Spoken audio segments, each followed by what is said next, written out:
Welcome to सिद्धि यात्रा part 106। जय माँ काली, जय माँ तारा, आप सबका भला हो। आज के इस एपिसोड में हम 10 महाविद्या सीरीज़ में 7वें नंबर की माता धूमावती के बारे में चर्चा करेंगे। तो माता धूमावती की कथा ऐसे है कि जब सृष्टि का सृजन हो रहा था, मतलब जब पूरी दुनिया बन रही थी, तो माँ प्रकट हुई और 10 महाविद्याएँ भी प्रकट हुई। तो अभी तक जितनी भी माताओं के नाम और 6 महाविद्याएँ हमने डिस्कस करी हुई हैं, वे सब माता सृजन करती हैं। अगर भक्त उन्हें बुलाते हैं, चाहे वे अच्छे हों चाहे बुरे हों, तो वे उनको अभय दान देती हैं। तो ऐसा ही सतयुग में जब सृष्टि बन रही थी तो हो रहा था, तो लोग मरना ही बंद कर गए, क्योंकि जब भी वे मरने वाले होते वो कहते जय माता की, और माँ आकर उन्हें बचा लेती। माँ इतनी दयालु और करुणामय थी और इतनी शक्तिशाली थी कि ना ही उसको कोई कुछ कह सकता था और ना ही कुछ उसे कोई रोक सकता था। तो इस प्रॉब्लम का निवारण करने के लिए भगवान विष्णु ने एक लीला रची और उन्होंने टेलीपैथी से शंकर भगवान से बात कर लिया और कहा कि प्रभु आप मेरे यहाँ खाना खाने आए, प्रभु हम लोग आपके यहाँ खाना खाने आएंगे। तो ब्रह्मा जी और विष्णु जी अपनी पत्नियों के साथ शंकर भगवान के घर पहुँच गए, मतलब कैलाश पर्वत पहुँच गए। अब जब सब खाना खा रहे थे तो शंकर भगवान की जो एक आदत थी कि वो अपना खाना आधा छोड़ देते थे, क्योंकि उसी थाली में फिर बैठकर माता पार्वती खाना खाया करती थी। तो इधर जब सब खाना खा रहे थे तो शंकर भगवान वैसे ही करने लगे। तो विष्णु भगवान ने टेलीपैथी से शंकर भगवान से बात करी और कहा कि प्रभु आज आप खाना नहीं छोड़िए, आज आप खाना न छोड़िए, नहीं तो पृथ्वी पर जो संतुलन है वो बिगड़ जाएगा। इस संतुलन को बनाए रखने के लिए पृथ्वी पर पापी लोगों को दंडित करने के लिए यह काम बहुत ज़रूरी है, इसलिए आज आप खाना मत छोड़िए। शंकर भगवान भी बेचारे क्या कहते, वो उन्होंने खाना नहीं छोड़ा और देवी पार्वती से सब लोगों ने कहा कि भाई बहुत बहुत अच्छा खाना था। सरस्वती माता ने भी कहा कि बहुत अच्छा खाना था, लक्ष्मी माता ने भी कहा कि बहुत अच्छा खाना था, ब्रह्मा जी ने भी कहा कि वाह भाई वाह बहुत अच्छा खाना था, बहुत ही उत्तम खाना था। और विष्णु भगवान और ब्रह्मा जी ने अभिवादन किया। अब विष्णु भगवान तो पार्वती माता के बड़े भाई थे, तो उन्होंने कहा कि बहन तुमने भोजन कर लिया। अब जबकि इधर विष्णु भगवान ने क्या लीला रची थी कि शंकर भगवान से कहा था कि आप भोजन अब नहीं करिए, मतलब पूरा कर डालिए, छोड़िए नहीं। तो पार्वती माता ने कहा कि भैया मैं जा रही हूँ भोजन करने। शंकर भगवान जो हैं वो जो भी थाली में छोड़ देते हैं वो मेरे स्वामी हैं, वो उससे मैं खाना खाती हूँ, इससे हमारा प्रेम बढ़ता है और इससे पता चलता है कि उन्हें खाना खाते वक्त मेरी याद है। तो विष्णु भगवान कहते हैं अच्छा फिर शीघ्र जाओ और खाना खा के आओ। पार्वती माता जो हैं जाती हैं खाना खाने, तो वो देखती हैं थाली में कुछ बचा ही नहीं है। अब जब थाली में कुछ बचा नहीं है तो वो इधर उधर देखती हैं, सब जगह खाना ख़त्म हो गया होता है। अब उन्हें बड़ी गुस्सा आती है कि मेरे लिए खाना क्यों नहीं छोड़ा, मैंने सबको खाना खिलाया, सब लोगों ने बड़ा अभिवादन किया कि खाना बहुत अच्छा था, खाना बहुत अच्छा था, और मैंने ही बनाया और मुझको ही खाने के लिए नहीं छोड़ा गया। इससे उनकी भूख इतनी तेज हो गई कि वो पागल सी हो गई और वो दौड़ती हुई गई भोले बाबा के पास और बोली कि प्रभु मुझको भूख लगी है, मेरी भूख शांत करिए, आपने मेरे लिए खाना क्यों नहीं छोड़ा, मैं आपकी पत्नी हूँ, मेरा भरण पोषण करने का उत्तरदायित्व आपका है, तो इसलिए आपको खाना खिलाना पड़ेगा। पर शंकर भगवान तो ध्यानमग्न थे, उनको कुछ वो जानबूझ के भैया आँख मूंद लिए थे।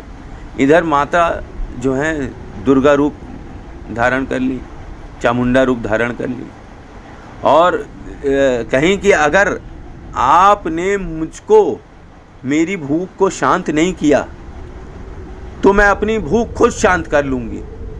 और ये कहकर उन्होंने सृष्टि को खाना चालू कर दिया। जब सारी सृष्टि खा गई तो उन्होंने कहा मेरा पेट अभी भी नहीं भरा है, इसलिए मैं आपको भी खा जाऊंगी।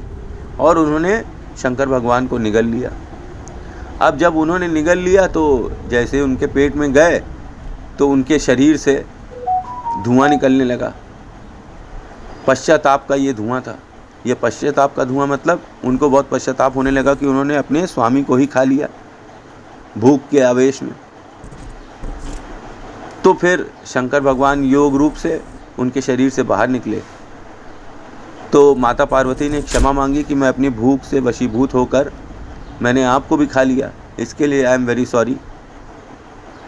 पर शंकर भगवान बोले कि ये लीला है, आप माता के रूप में सबकी इतनी रक्षा कर रही हैं पार्वती की, जो लोग इस लायक नहीं हैं कि वहाँ भूलोक पे रहें, वो अत्याचारी हैं, आप उनकी भी रक्षा कर ले रही हैं क्योंकि आप माँ हैं। माँ तो भेद नहीं करती है, तो इस रूप में आप भेद नहीं करेंगी, आप शनि के तरह न्याय करेंगी, आप न्याय की देवी बनेंगी इस रूप में, और आपका कोई स्वामी नहीं रहेगा क्योंकि आप निगल गई थी मुझको।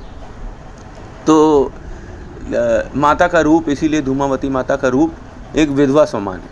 उनके गले में मोटी रुद्राक्ष की माला है और उनका चेहरा बहुत ही ज़्यादा सख्त है और आंखें बड़ी बड़ी सी हैं। वाइट कलर की वो साड़ी पहनती हैं, हाथ में सूप लिए रहती हैं, एक सोने कभी लकड़ी के रथ पर बैठती हैं और शमशान में कई गीदड़ों की आवाज़ों के साथ वो आती हैं और उनके रथ के ऊपर कौवे का ध्वज रहता है जो कि उनका साइन है। और उनका वाहन एक तो ये रथ है और दूसरा कौवा भी है। माता कठोर हैं और बहुत ही कठोर। और आज के युग में माता धूमावती को बहुत से व्यापारी पूछते हैं और पॉलिटिशियंस तो बहुत खुश करने की कोशिश करते हैं। तंत्र मंत्र यंत्र में इनका विशेष योगदान है और माता धूमावती गरीबी को दूर करती हैं। जो आदमी गरीबी से बहुत ही परेशान है और रोग से बहुत परेशान है, तो माता धूमावती ही वो देवी हैं जो कि रोग और गरीबी को दूर कर देती हैं।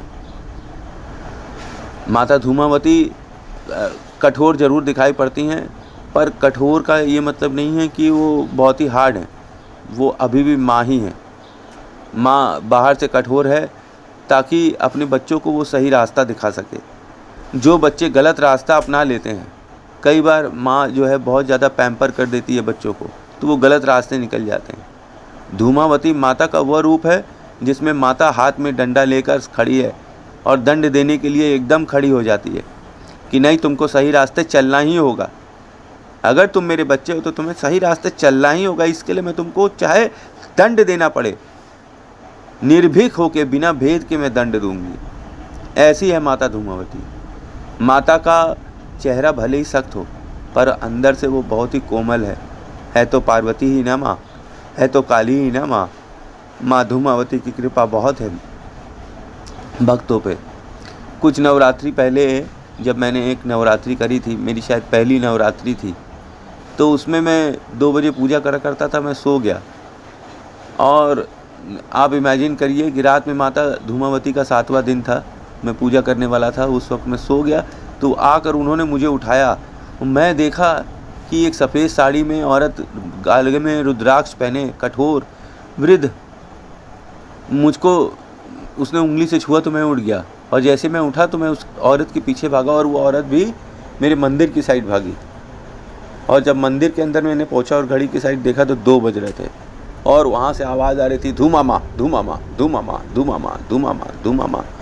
ऐसे मुझे धूमावती माता के दर्शन हुए थे और उनका एक अनुभव हुआ था। माता बाहर से चाहे कितनी भी कठोर हो, अंदर से वो बहुत ही कोमल है। जो भी भक्त सच्चे मन से और पूर्ण श्रद्धा से माता धूमावती की पूजा करते हैं तो उनकी समस्त इच्छाएं माता धूमावती पूरा करती हैं। माता की पूजा में धुएं का विशेष महत्व है क्योंकि इनका नाम धूमावती है। तो धुएं का विशेष महत्व है। ये धूमावती माता की पूजा कई लोग सिगरेट से कर देते हैं और मैं तो आपको कहूँगा कि आप धूप का इस्तेमाल करिए। सिगरेट की जगह आप माता को धूप का इस्तेमाल कर प्रसन्न करिए। जब आप यज्ञ और धूप का और खुशबूदार परफ्यूम का इस्तेमाल करेंगे, माता प्रसन्न होंगी। जो सिगरेट से और तंत्र मंत्र से प्रसन्न करते हैं, वे अपने हिसाब से करते रहें, उनका मार्ग उनकी जगह है। आप माता को सात्विक रूप से भी प्रसन्न कर सकते हैं। थोड़ा देर लगेगी, लेकिन माई जब जग जाएगी और देख लेगी कि आपका मन कितना साफ है, गले से लगा लेगी आपको। जय माँ काली, जय माँ तारा। आप सबका भला हो। Thanks for watching. जय माँ काली, जय माँ तारा। ओम धूम धूमवते नमः। ओम फट स्वाहा। ओम धूम धूमवते नमः। ओम फट स्वाहा। ओम धूम धूमवते नमः। ओम फट स्वाहा। ओम धूम धूमवते नमः। ओम फट स्वाहा। ओम धूम धूमवते नमः। ओम फट स्वाहा। ओम धूम धूमवते नमः। ओम फट स्वाहा। ओम धूम धूमवते नमः।